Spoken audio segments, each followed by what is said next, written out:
Руглото во центарот на градот Пробиштип го претвора во мини плоштад.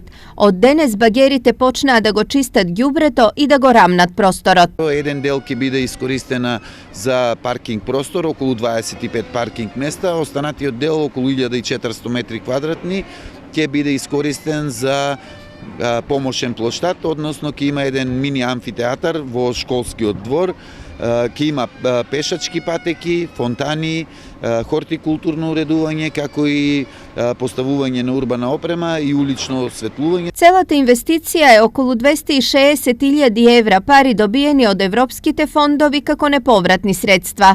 Околу 200.000 евра ќе се искористат за уредување на овој простор кој што се наоѓа во централното градско подрачје, опаќа околу 2300 метри квадратни површина. Просторот кој се адаптира е помеѓу постојниот плоштад и гимназијата, исклучително фреквентно место, но досега запоставено со години. Централното градско подрачје ќе добие еден сосема нов лик и една површина која што од многу неуредена површина во центарот на градот ќе представува едно место кое што ќе го користат сите жители на општина Пробиштип. Со работа се започна денес, а очекувањата се дека работите треба да бидат завршени најдоцна до мај.